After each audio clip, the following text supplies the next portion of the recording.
on WDET. I'm Robyn Vincent. We just heard from Amanda Brazel of Finnegan's Farms in Detroit. She's watching the federal government shutdown ripple through kitchens. Now we turn to Lansing, where state leaders are trying to answer a hard question. What happens when Washington stops paying for food assistance, but families still need to eat? The federal government has been shut down since the start of October. Because of that, the U.S. Department of Agriculture has told states to pause November's SNAP benefits. That's the food aid program, once known as food stamps. In Michigan, that pause could hit about 1.4 million people. Here, the state's Democratic leaders are drafting a plan to fill the gap, a temporary fund that could keep benefits flowing or boost food banks until Congress resolves the impasse.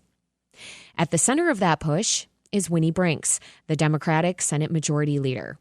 She's guiding the legislative response and urging federal officials to act faster. Leader Brinks, thanks for joining me. It's a pleasure. So, Leader Brinks, state governments aren't designed to replace Washington, yet that's what you're being asked to do right now. What does this moment tell you about the limits and maybe the possibilities of state leadership when the federal system falters? Yeah, I think you make an excellent point. The role of state governments has never been more critical than now when we see the repeated failures of the federal government to meet its obligations to the American people. But that said, the states can't possibly fill the gap that has been created in just food assistance alone. And it's not a resource problem at the federal level, but it most certainly is for every state in the nation. And we're seeing each state try to figure out how to face these challenges. And the amount of resources that we have to be able to apply to this is a fraction of what the federal government was doing for the people in our communities who face hunger on a routine basis. So, first and foremost, this is an utter failure of leaders at the federal level to meet their obligations. And I would point out that this is the very first time in history that the SNAP food benefits have been interrupted during a federal shutdown. So first and foremost, we need to see the federal government open and resume operations, but at the very least, they should not allow people to go hungry in the meantime. Leader Brinks, you're describing what feels like a very chaotic moment on top of chaos on top of chaos. I'm wondering, though, does the failure that you're describing in Washington, do you think it includes Democrats? So, I've given this a lot of thought. It's been an interesting narrative that you see the folks who hold 100% of the power in both chambers of Congress and in the president's office fail to take responsibility when they are completely in charge and have all of the levers of power. I myself am a majority leader, so I understand the burden of that responsibility. The previous term, we worked with a trifecta of Democrats, and we knew that the buck stopped with us. Just like President Truman said, he famously had on his desk that plaque that said, "The buck stops here." And it's really unfortunate that we are seeing congressional Republicans fail to lead with the integrity embodied by that statement. So I know that this food assistance crisis that we are facing only gets worse if we can't resolve the other oncoming crises. We are seeing threats to things like Head Start programming. We're seeing threats to other safety net services. We're seeing threats to ACA subsidies. This is just a drop in the bucket compared to the additional challenges ahead if this kind of failure of leadership continues with the Republican-led Congress and the Trump administration. So as we look at solutions at the state level, I think it's important to place responsibility where it rightly belongs and that is with the people who have both the power and the resources at the federal level to fix this. And we should be demanding that they do so. So it is both Democrats and Republicans who have some of that power, but you're saying because Republicans control Congress, that's who you are squarely pointing blame at. That's exactly right. You know, as the leader of the chamber, I determine what is on our agenda and what comes up for a vote. I determine the content in cooperation with my caucus members, of course. But Speaker Johnson and the Senate Majority Leader, who are both Republicans in D.C., have the ability to fix this if they desire to do that, and if they can get their caucuses to get in line and vote for resuming these resources for SNAP beneficiaries. Leader Brinks, this is a choice that they are making. Leader Brinks, let's fly back from Washington, D.C. to Lansing. What do you think is the Republican appetite in the State House for what you're proposing when it comes to supporting people who depend on federal food assistance? You know, I know that there are many of my Republican colleagues who do not want to see any of their constituents go hungry. I think they're in a really difficult position when faced with the decisions that are being made by folks in their party at the federal level. I'm certainly hopeful that when we put solutions in front of them in the coming days, that they will be able to find the strength and integrity to vote yes, if we can figure out additional resources to get to food banks and to pantries, and if we can find a way to get those resources directly to those SNAP beneficiaries, I'm hopeful that we'll see yes votes and support. But yesterday we put a resolution up on the board with a lot of information about the impact of this action to remove these dollars from the food ecosystem. And they did not join us in calling on Congress to resume SNAP benefits. So what does that say to you? We'll have to wait and see what they actually do when faced with pushing a button, yes or no, on adding additional resources. But we'll continue to work on that. What it says to me is that we're at a very precarious time in our nation's history when hunger can be weaponized against folks, and when we have politicians who aren't very eager or willing to take a strong stand on something as basic as feeding children, seniors, disabled folks who will go without within days if we do not solve this problem. Leader Brinks, I want to repeat something you just said here, which is that hunger is being weaponized. I mean, that is a very strong statement. And you're pointing to Republicans in Washington.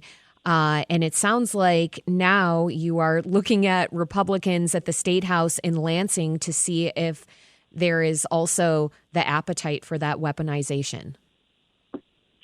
They will have an opportunity to do the right thing, and I certainly hope that they rise to the occasion and support the people that they represent with something as basic as food resources. Let's talk about the logistics, because you and your colleagues, you're talking about a state fund, possibly hundreds of millions of dollars to keep food assistance moving. What would that look like in practice? Would the state load extra money onto people's EBT cards or channel it through local food banks and community groups? What are the logistics potentially? So we're taking a look at all of the options. I think you saw, the Attorney General take legal action. We've seen Governor Whitmer announce some actions. All of those things are good. Now it's time for the legislature to take a look at the things that are available to us, and we're certainly taking a look at an appropriation. We could do an all of the above kind of approach where we do support that food ecosystem in terms of food pantries and the charitable work that happens around food distribution for folks who need it. We are also, of course, trying to look at whether or not we are able to get food directly to SNAP recipients through that EBT card. The federal government is throwing up some legal challenges when it comes to that, so we are exploring what's possible. but we certainly would like to do that in the most efficient and effective way. And getting it onto those cards would be that most effective route. But we are continuing to try and tackle those challenges, and we will come up with some sort of proposal and solution. And I certainly hope that it earns bipartisan support in both chambers and gets to the governor's desk. I mean, emergency funding might sound simple to some, but you know very well that it's complicated. There are audits, reimbursements, and politics. How do you weigh fiscal responsibility against the moral urgency of hunger? That's an excellent question. We do have a rainy day fund here in Michigan. We also know that this may be just the first round of storms that we have to weather with this presidency. So we want to be very thoughtful and responsible about how we utilize those funds. We can, however, put some resources, bring some resources to bear now. And I am incredibly grateful that we had the foresight to set some money aside, that we do have it in our savings, so to speak. And so I think that it would be an appropriate use of some of those dollars, but we do have to be very thoughtful going forward about what we will be facing in the next year or 2 years. Ultimately, we need the federal government to do its job and to open its doors again and to resume utilizing our tax dollars for their original intent, and that's supporting people throughout our nation, including right here in Michigan. Leader Brinks, we're hearing food banks from Detroit to Grand Rapids already bracing for longer lines. Are there regions or communities that you're most worried about? So this is something that impacts people in rural and urban communities alike. Poverty knows no political boundary. It knows no geographic boundary. So we are really approaching this in a way that treats every part of the state and every population in our state with the same kind of urgency. So while I'm incredibly concerned about what happens in my district, which is mostly an urban district, I know that food assistance hits rural communities really, really hard. And we also know that it has a huge impact on grocery stores. It has a huge impact on them as a business, but also on their employees. It has a massive impact on farmers. So this is more than just about the recipients of food assistance. It's about economies in entire communities. And in rural areas, that can be a massive hit. So I wouldn't say I'm more concerned about one than the other, but those are incredibly relevant points to consider as we take a look at this. And those are incredibly important things for Republicans who represent rural areas to keep in mind as they consider these solutions that will be put in front of them. This mirrors what you've said, which is that food assistance isn't charity, it's infrastructure. It has me wondering, Leader Brinks, how might this shutdown reshape the way Michigan invests in long-term food security? Could it change, let's say, how we think about local agriculture, about school meals, or about programs like Double Up Food Bucks? We've certainly tried to add resilience to our food assistance ecosystem in the state of Michigan, and I think Double Up Food Bucks is a perfect example of it. Understanding that connection for a state that is, deeply dependent in terms of our economy on the agriculture sector is critical. And I think that this may help us take another look at other ways that we can reinforce that because I think more and more people are starting to recognize the connections between what happens here in our state when it comes to the agriculture industry and how we solve the problem of hunger in our communities. Leader Brinks, for a parent listening today who depends on SNAP, what can they expect in the next week or two? And if their benefits don't arrive, where should they turn for immediate help? Yeah, unfortunately, I wish I had better news. We are doing our best to respond and to be nimble here. But I would say this is a very precarious time for many in our community.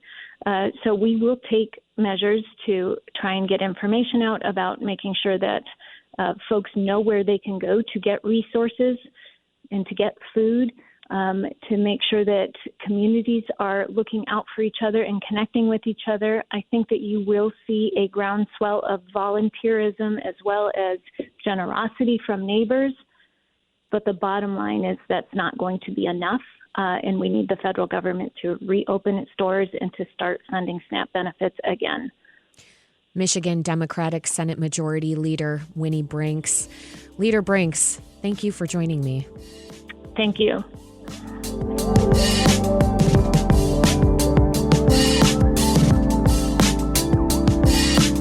It's the Metro on WDET. Coming up, Hamtramck voters will choose their next leader amid controversy over corruption and anti-Semitism in city government. WDET's Nargis Rahman has been covering the mayoral race and will join the show to discuss. We'll be right back on the Metro. Stay with us.